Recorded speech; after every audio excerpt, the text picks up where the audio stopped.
अस्सलाम वालेकुम, welcome to my channel Asif brain academy. आज की जो हमारी वीडियो है वो है असाइनमेंट के हवाले से ऑटमन 2022 की assignment number 1 question number 1 B part. Question number 1 का बी पार्ट हम डिस्कस कर रहे हैं। उसमें उसके स्टेटमेंट को हम पहले समझते हैं।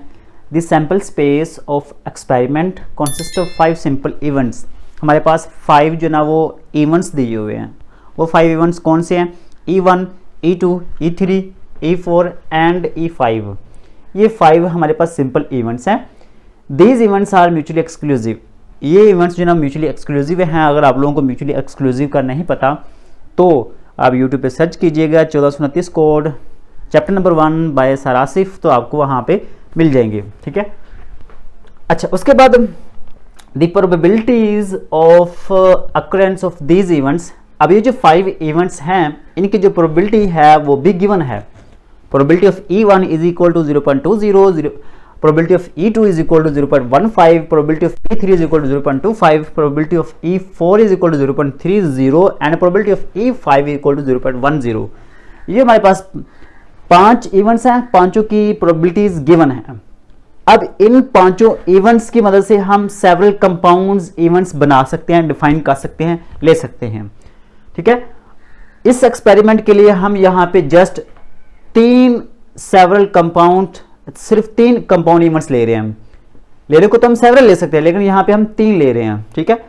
F, G और H, यहाँ पे ये 3 कंपाउंड इवेंट्स हैं। कंपाउंड से मुराद क्या है कि इनको मिलाने से ये जो 5 इवेंट्स हैं इनके कॉम्बिनेशन से हम आगे सेवरल कंपाउंड इवेंट्स बना सकते हैं।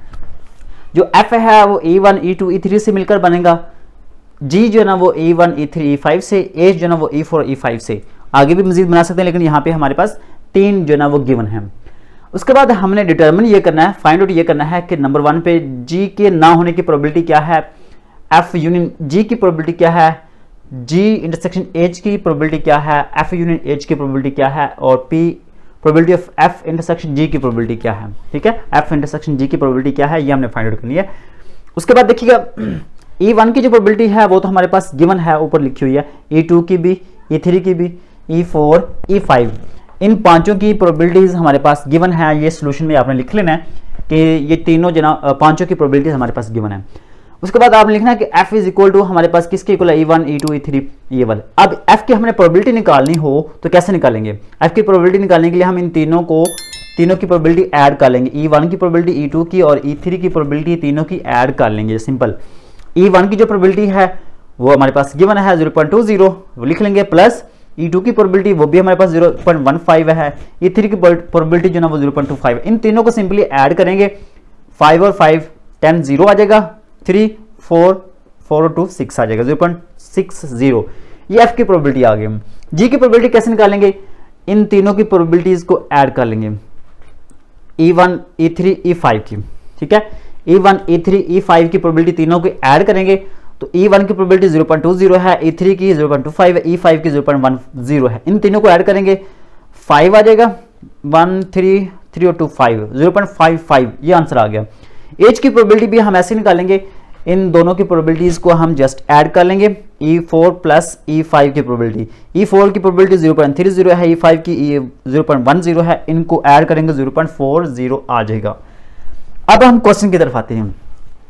क्वेश्चन में ये दिया हुआ है कि G प्राइम की प्रोबेबिलिटी फाइंड आउट करें।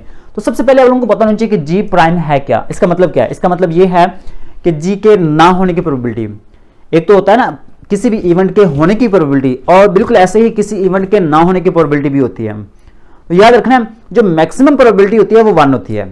किसी भी इवेंट के होने की मैक्सिमम प्रोबेबिलिटी वो 1 होती है। तो याद रखना यहाँ पे हम फॉर्मूला यूज करेंगे, मैक्सिमम प्रोबेबिलिटी में से हम किसी इवेंट के होने की प्रोबेबिलिटी माइनस कर दें, बाकी जो बचेगा वो हमारे पास उस इवेंट के ना होने की प्रोबेबिलिटी बच जाएगी। दोबारा इस बात को मैं रिपीट कर रहा हूं, टोटल प्रोबेबिलिटी हमारे पास किसी भी इवेंट की मैक्सिमम प्रोबेबिलिटी 1 होती है। उसमें से अगर हम उस इवेंट के होने की प्रोबेबिलिटी माइनस कर दें, बाकी जो बचेगा वो उस इवेंट के ना होने की प्रोबेबिलिटी बच जाएगी। तो हम ऐसे करेंगे, G के ना होने की प्रोबेबिलिटी हमने निकालनी है तो हम क्या करेंगे, 1 में से उस इवेंट के होने की प्रोबेबिलिटी हम यहाँ पे माइनस कर देंगे। अब आप लोगों के पास, आपके माइंड में आ रहा होगा कि यहाँ पे ये तो हमारे पास है नहीं, तो यहाँ पे वो हमने निकाल ली है। जी के होने की प्रोबेबिलिटी वो हमने यहाँ पे निकाल लिया है, वो यहाँ पे आप लिखेंगे और इसमें से माइनस कर देंगे 1 माइनस 0.55, तो हमारे पास आंसर आ जाएगा 0.45। उसके बाद सेकंड नंबर पे हमारे पास क्वेश्चन है प्रोबेबिलिटी ऑफ एफ यूनियन जी। जी का और एफ का यूनियन लेना है हमने। इसका मतलब क्या है? इसका मतलब यह है कि ये जो दोनों कंपाउंड इवेंट्स हैं, इसके अंदर जो इवेंट्स दिए हुए हैं E1 E2 E3 E1 E3 E5, इनका यूनियन लेना है। और यूनियन से आप लोगों को पता है दोनों में जो इवेंट्स हैं, दोनों कंपाउंड इवेंट्स के अंदर जो सब इवेंट्स हैं उनको ऐड करना है, सभी को ऐड करना है। तो याद रखना है ये E1 E2 E3 ये भी आ जाएंगे, probability of E1 probability of E2 probability of E3। तो यहाँ पे E1 और E3 ये तो ऑलरेडी आ चुके हैं, यहाँ पे दोबारा रिपीट नहीं करना, इसको एक ही दफा लिखना आपने। E5 नहीं है, सॉरी यहाँ पे E5 नहीं है तो वो यहाँ पे लिख लेना। F और G में जितने भी ये इवेंट्स हैं इन सब की प्रोबेबिलिटी आपने यहाँ पे लिख लेनी है, लेकिन याद रखना यहाँ पे कोई भी प्रोबेबिलिटी रिपीट ना हो। जैसा कि यहाँ पे E1 है, दोबारा E1 की प्रोबेबिलिटी नहीं आनी चाहिए, एक ही दफा आपने लिखनी है, ठीक है। अब यहाँ पे E1 की प्रोबेबिलिटी 0.20 है, E2 की प्रोबेबिलिटी 0.15 है, E3 की प्रोबेबिलिटी 0.25 है, E5 की प्रोबेबिलिटी 0.10 है। सिंपल इनको ऐड करेंगे, 5 और 5 10 0 1 बच जाएगा, 2 2 4 5 5 2 7 0.70, ये हमारे पास आंसर आ गया, ठीक है। उसके बाद हमारे पास आ जाता है थर्ड नंबर पे G इंटरसेक्शन H की प्रोबेबिलिटी निकालेंगे। G इंटरसेक्शन H की प्रोबेबिलिटी कैसे निकालेंगे? इंटरसेक्शन का मतलब है आप लोगों को कि दोनों में जो कॉमन क्या है, दोनों इवेंट्स हैं कंपाउंड इवेंट्स हैं, इनमें कॉमन क्या है G और H में। यहाँ पे G और H इसमें देखिए E1 E3 E5 है, E4 E5 है, दोनों में कॉमन जो ना वो E5 है। तो यहाँ पे इसका जो आंसर आएगा वो प्रोबेबिलिटी ऑफ E5 आएगा।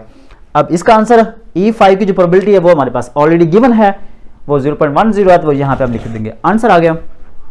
नेक्स्ट फोर नंबर पे हमारे पास आता है F यूनियन H की प्रोबेबिलिटी, मतलब कि F और H के जितने भी इवेंट्स हैं उन सबको ऐड कर लेने हैं।